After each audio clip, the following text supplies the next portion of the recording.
नमस्कार, NBT online में आप सभी का स्वागत है। मैं मुनेश्वर भोपाल से हूं और दिल्ली से हमारे साथ हमारे सहयोगी विनीत त्रिपाठी जुड़ेंगे।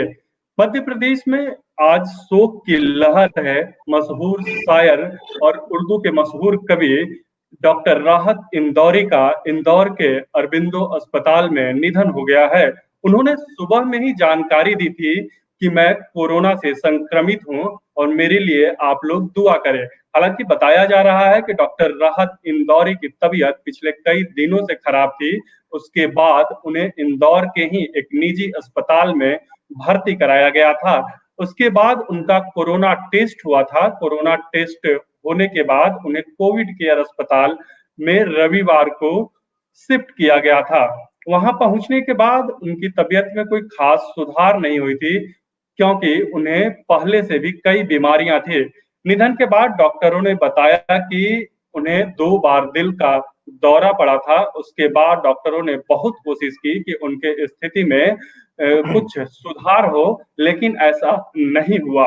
ऐसे में पूरे जो साहित्य जगत के लोग हैं और जो डॉक्टर राहत इंदौरी को जानते हैं, उन अपने अपने तरीके से वे लोग शोक व्यक्त कर रहे हैं।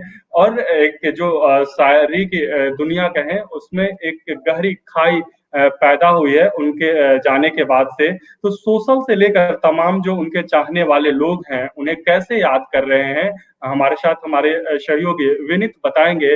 विनीत, कैसे राहत इंदौरी को लोग याद कर रहे हैं? कई जो जब मौके आए तब उन्होंने अपने बेबाक अंदाज को लेकर काफी सुर्खियां बटोरी थी, और खासकर अपने बेबाक अंदाज को लेकर ही वो हमेशा सत्ता से जुड़े लोगों के निशाने पे रहते थे।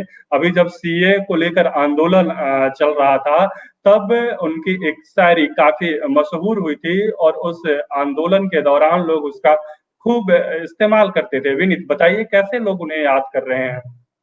देखिए, इस कोरोना नाम की वबा ने ना जाने कितने सितारों को हमसे जुदा किया है, जो कि हम जिसके चश्मदीद गवाह रहे हैं।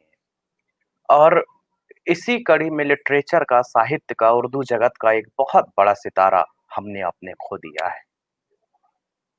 उनकी एक गजल है जो मैं हमेशा गुनगुनाता हूँ, और मैं पिछली एक दो रात को छोड़ दे तो मैं उनकी गजल को पढ़ रहा था कि बीमार को मर्ज की दवा देनी चाहिए, मैं पीना चाहता हूँ पिला देनी चाहिए, अल्लाह बरकतों से नवाजेगा इश्क में, है जितनी पूंजी पास लगा देनी चाहिए, दिल भी किसी फकीर के हुजरों से कम नहीं, दुनिया यहीं पे लाके छिपा देनी चाहिए, मैं खुद भी करना चाहता हूँ अपना सामना, तुझको भी अब नकाब उठा देनी चाहिए। तो देखिए, उर्दू जगत का एक ऐसा राहत साहब, किसी भी महफिल में उनके अंदर इतनी काबिलियत थी कि वो हर महफिल को लूटने की हिम्मत रखते थे। मैं आपको बताऊं कि जब वो बड़े मुशायरे में होते थे, जैसे मान लीजिए दिल्ली में हर साल रेख्ता, जो कि एशिया का उर्दू का सबसे बड़ा मुशायरा होता है, तो उस मुशायरे में जब भी राहत इंदौरी शिरकत करते थे, तो एक उनके जो स्टाइल थी, जो उनका खिंचाव था, जो उनका शेर व शायरी कहने की एक कला थी, वो लाजवाब थी। वो आपको किसी शायर में नहीं मिलती है। वो शेर व शायरी कहने का जो अंदाज था, वो मुस्कुरा के, वो इठला के, वो लहजा, वो आप सुनेंगे तो एक बार में ये लगता था कि आपको अलग से पता चल जाता था कि फला शायर, ये राहत इंदौरी साहब का कहीं पे मुशायरा चल रहा है। तो मैं आपको बताता हूँ कि जैसे कॉलेजों में जब वो जाते थे, जब वो बच्चों से मिलते थे, तो बहुत ज़्यादा वो ऐसी शायरियाँ नहीं करते थे जिनके अल्फाज़, जिनके लफ्ज़ बहुत कठिन हों, जो मुक़द्दस ना हो। बहुत ज़्यादा वो ऐसी शायरियों का प्रयोग नहीं करते थे। जब यूथ के सामने जाते, तो मैं आपको एक उनकी ऐसी ही गज़ल कहेंगे आप उसको, तो सुनाता हूँ। बड़ा ही फेमस है, आपको यूट्यूब और हर जगह टिकटॉक में जब भारत में चलता था, तो उसपे लोग बहुत ज़्यादा वीडियो बनाते थे। तो राहत इंदौरी साहब बड़े इठलाते हुए, शर्माते हुए इसको कहते थे कि बुलाती है मगर जाने का नहीं, ये दुनिया है इधर जाने का नहीं, मेरे बेटे किसी से इश्क कर। जब ये शेर वो पढ़ते थे कि मेरे बेटे किसी से इश्क कर, मगर हद से गुजर जाने का नहीं, जमी पर सर पे रखनी हो तो रखो, चले हो तो ठहर जाने का नहीं। और सितारे नोच कर ले जाऊंगा, सितारे नोच कर ले जाऊंगा, मैं खाली हाथ घर जाने का नहीं। तो मुनीश्वर विनीत, जी। इन्हीं पंक्तियों के जरिए आज कुमार विश्वास ने भी राहत इंदौरी को याद किया है और उन पंक्तियों को लिखा है कि आप क्यों इतनी जल्दी चले गए हम सबको छोड़कर। क्योंकि सुबह में जो उन्होंने ट्वीट किया था और सोशल मीडिया के जरिए जानकारी दी थी कि मतलब मैं अपने स्वास्थ्य के बारे में आपको इन्हीं चीजों के जरिए अपडेट करता रहूंगा और हमारे परिवार के लोगों को और हमें फोन करके परेशान नहीं करेंगे। और अभी कुछ दिन पहले जब अरबिंदो अस्पताल के डॉक्टर हैं जो उनका इलाज कर रहे थे, उनका कहना था कि शायद उन्हें इस बात का आभास पहले हो गया था कि अब शायद हमारी स्थिति में सुधार नहीं, मतलब तबीयत ठीक नहीं होने वाली है। तो इसलिए बार बार डॉक्टरों से वह कहते भी थे अस्पताल में कि मैं ठीक नहीं हो पाऊंगा, तो बार बार उन्हें डॉक्टर समझाने की कोशिश भी कर रहे थे। और उनका एक मशहूर शायरी मुझे याद आ रहा है जो बार बार अभी सोशल मीडिया पर भी खूब उसकी चर्चा हो रही है कि मोहब्बत करने वाला जा रहा है, माफ कीजिएगा, उन्होंने एक शायरी थी उनकी कि जनाजे पर मेरे लिख देना यारो, मोहब्बत करने वाला जा रहा है।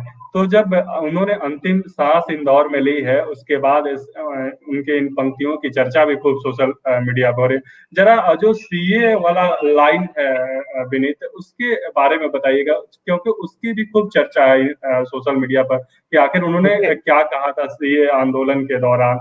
देखिए हमने शायरी और जो भी साहित्य जगत के लोग हैं वो क्या लिखते हैं, वो मोहब्बत लिखते हैं, वो बगावत लिखते हैं। आपने दुनिया के तमाम शायरों को, चाहे हबीब जाबिल साहब हों, पाकिस्तान फैज अहमद फैज साहब हों, हिंदी की कवियों में अगर मैं आपको गिनाऊं तो दिनकर साहब और दुष्यंत कुमार हो, ये ऐसे कवि और साहित्य के पुरोधा हैं जो अपने समय समय की चीजों को, घटनाओं को बहुत बारीक से देखते हैं और उस पे अपने अल्फाज लफ्जों को बयां करते हैं। तो राहत साहब की बयानगी भी कुछ ऐसी ही रही। 1950 में चूंकि इनका जन्म हुआ, वो दौर था, वो आजादी के बाद का दौर था और हिंदुस्तान अपनी जद्दोजहद में लगा हुआ था। तो वो पीड़ा भी उनके अंदर होती थी कि वो जब देखते थे, जब एक शायर या एक लिखने वाला जो ये कौम होती है, ये जो, तो वो उस पीड़ा को समझती। तो उनकी एक गजल है, मैं जिस जो कि आपको बहुत ज्यादा, कभी भी कोई आंदोलन होंगे या कभी तो आपको सुनाई देगी उनकी ये गजल कि अगर खिलाफ है तो होने दो, जान थोड़ी है, ये सब धुआं है कोई आसमान थोड़ी है, लगेगी आग तो आएंगे हर कई जद में, यहाँ पे सिर्फ हमारा मकान थोड़ी है। देखिए मुनेश्वर सर, कितनी बड़ी बात उन्होंने ये दो पंक्तियों में कही है कि लगेगी आग तो आएंगे घर कई जद में, यहाँ पे सिर्फ हमारा बिल्कुल। मकान थोड़ी है।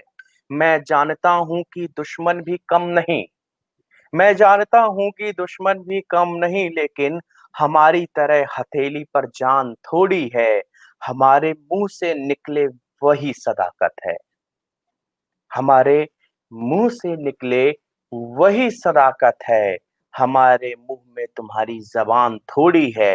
तो हुकूमत को सीधे सीधे चेतावनी कि हमारे मुंह से निकले वही सदाकत है। मतलब मेरे जो मुंह है उसमें अगर फरेब झूठ है तो आपकी जुबान नहीं है मेरे मुंह में, जैसे मैं आप बोलो वैसा मैं भी बोलूं। तो ऐसे उन्होंने कहा कि जो आज साहिब मसनद है कल नहीं होंगे, आज साहिब ए मसनद है कल नहीं होंगे, किराएदार है जाती मकान थोड़ी है। और इस गजल का सबसे प्यारा शेर और सबसे ज्यादा जो मुकम्मल है और हर जुबा की आज वो तासीर बना हुआ है कि सभी का खून है शामिल यहाँ की मिट्टी में, सभी का खून शामिल है यहाँ की मिट्टी में, किसी के बाप का हिंदुस्तान थोड़ी है, किसी के बाप का हिंदुस्तान थोड़ी है। ये वो शेर, ये गजल है पूरी मैंने आपको जो सुनाई है। तो ये गज़लें और ये हमेशा आपको राहत साहब की कहीं न कहीं बगावती सुर होंगे तो आपको ये मिलेंगी और ऐसे तमाम तरीके के जब एक दौर चलता है किसी भी चीज़ का तो राहत साहब हमेशा याद आएँगे और हमारे आपके ज़हन में इन्हीं सब नज़्मों और गज़लों से हम उनको हमेशा याद करते रहेंगे। जी, बिल्कुल उसी अंदाज के लिए वो जाने भी जाते थे कि मतलब सही है तो सही कहना है और गलत है तो गलत कहना है। जब इंदौर में लॉकडाउन जब से कोरोना महामारी की शुरुआत हुई थी, उसके बाद से वो लगातार इंदौर में ही रह रहे थे और मध्य प्रदेश में एक तरीके से बात करें विनीत तो इंदौर कोरोना का हॉटस्पॉट शुरुआत के दिनों में रहा है।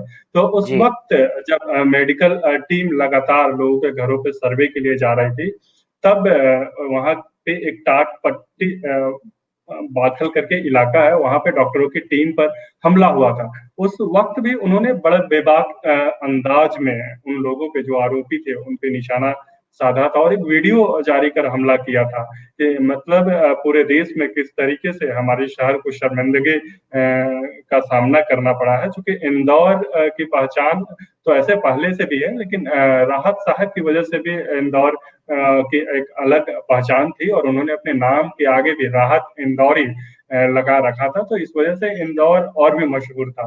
तो कुछ और उनके जो शायर आपके ज़हन में हो और जिसे आप हमारे दर्शकों को सुनाना चाहते हैं, खासकर रोमांस को लेकर उनसे कई बार सवाल पूछा गया था।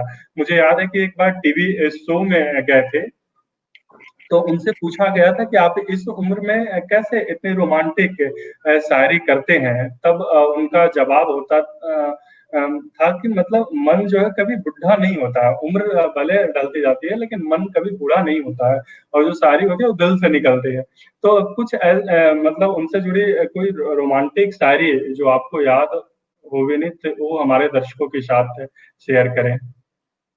अ, शायर 2 चीज़ों को बहुत अच्छी तरह बयानगी होती है। उसका अंदाज़े बयाँ जो होता है, या तो वो बेवफ़ाई और जुदाई को बहुत अच्छा लिख सकता है या तो वो रोमांस जिसको आप कहते हैं कि मोहब्बत, जो एक मोहब्बत के दौर की जो 2 लोगों के बीच में एक रिश्ता अख्तियार होता है, तो उन सारी चीज़ों के को शायर बहुत अच्छा लिखता है और उसको बयाँ करता है। राहत साहब की एक शायरी थी, एक मुझे उनका याद आ रहा है कि हाथ पकड़ो तो दबा भी देना। तो इसका एक मिसरा मुझे थोड़ा-सा मेरे ज़हन से उतर रहा है। राहत साहब ने हमेशा चुटकीले अंदाज़ में एक जिसको कहते हैं कि बहुत ज़्यादा सीरियस नहीं, और एक सबसे ख़ास बात मैं आपको बताता हूँ यहाँ पे कि राहत साहब फ़ेमस बहुत ज़्यादा यूथ में बड़े फ़ेमस हुए। यूथ में उनको मोहब्बत करने वाले यूथ मिला। उनका एक कारण सबसे बड़ा ये रहा कि हमने बहुत पहले जो अपने अ, शायरों को पढ़ा है, तो उनके जो लफ्ज़ होते हैं बड़े कठिन उर्दू के, अरबी और फ़ारसी में, जो आप पुराने शायरों को मीर तकी मीर, गालिब, जिगर, मुरादाबादी, फिराक, गोरवी, फैज़ भाई, ऐसे लोगों को अगर आप पढ़ेंगे तो आपको समझ में आएगा कि थोड़ा शब्दों का बड़ा कठिनाई है। लेकिन मैं आपको अभी कुछ शेर पढ़ के सुनाऊँगा, आप खुद देखिएगा कि उनकी कितना सरल लिखता थे वो शख्स कि हर आदमी के ज़हन में एक बार में उतर जाते थे। तो उसकी याद आई है, साँसों ज़रा आहिस्ता चलो, उसकी याद आई है, साँसों ज़रा आहिस्ता चलो, धड़कनों से भी इबादत में खलल पड़ता है। धड़कनों से भी इबादत में खलल पड़ता है और ना हमसफ़र ना किसी हमशकी से निकलेगा। ना हमसफ़र ना किसी हमनशी से निकलेगा, हमारे पाँव का काँटा हम ही से निकलेगा। तो ये कि आप आसानी से इनके अर्थ निकाल सकते हैं, आप इसको समझ सकते हैं। इसीलिए यही वजह है कि आज राहत इंदौरी साहब हर जुबा पर राज करते हैं, हर दिलों पर राज करते हैं और सदियों तक करते रहेंगे। मतलब अ, उनका एक शेर है कि बहुत गुरूर है दरिया को अपने होने पर, बहुत गुरूर है दरिया को अपने होने पर, जो मेरी प्यास से उलझे तो धज्जियां उड़ जाएं। जो मेरे प्यास से उलझे तो धज्जियां उड़ जाएं। नए किरदार आते जाते रहे हैं, नए किरदार आते जा रहे हैं, मगर नाटक पुराना चल रहा है। तो ये शेर आपको झकझोर देते हैं अंदर से, कि आपको सोचने पर मजबूर कर देंगे। राहत साहब की बड़ी बड़ी मुनीसर सर एक बड़ी अच्छी कहानी है कि ये शायर कैसे बने। अक्सर एक सवाल रहता है कोई भी जब लेखक होता है कि क्या क्या रहा आपकी जिंदगी में जो शायर बन जाए। तो मैं, अगर आपके पास समय हो तो मैं वो घटना जरा कम शब्दों में आपको बताऊं कि वो शायर कैसे बने। बिल्कुल। राहत साहब को लिखने का, पेंटिंग करने का बड़ा शौक था, इसीलिए उनको चित्रकार भी कहा जाता है। और इंदौर में मैं गया नहीं, लेकिन मेरे जानने वाले कई लोग, चूंकि शेरो शायरी से और साहित्य से लगाव होने के कारण, बताते हैं कि वो अपने घर में अक्सर चित्रकारी भी किया करते थे जब वो बैठते थे। तो जब वो छोटे में साइकिल में जाते थे तो दीवालों पे अक्सर कुछ ना कुछ बना देते थे। तो लोगों ने कहा कि तुम क्यों नहीं चित्रकार बन जाते? तो उसने कहा कि नहीं। और लोगों ने कहा कि ये ख्याल तुम्हारे अंदर कहाँ से आता है? तो चूंकि कुरैशी परिवार में उनका, जैसे मुझे पता है, तो जन्म हुआ था, और बाद में इंदौर के होने के कारण उन्होंने इंदौरी अपने नाम के पीछे लगा लिया। और उसके बाद राहत साहब एक मुशायरे पे गए, तो वहां पे उनकी मुलाकात बहुत मकबूल शायर हैं और शायर जनक का बड़ा नाम है मुंतखब जान निसान अख्तर साहब, जिनकी कई गजलें आपको बॉलीवुड में कई गानों में और कई उनके मशहूर शेर हैं। तो जान निसान अख्तर साहब से उन्होंने जब गए, उनसे मिले, तो उन्होंने कहा कि मुझे भी शायर बनना है। तो अख्तर साहब ने छूटते ही कहा कि 5,000 शेर तुम रट लो, शायर बन जाओगे। तो उसने कहा, और राहत साहब कहते हैं, कहते उतने तो मैं रटे हुए हूँ पहले से। तो अख्तर साहब कहते तुम फिर बने बनाए शायर हो।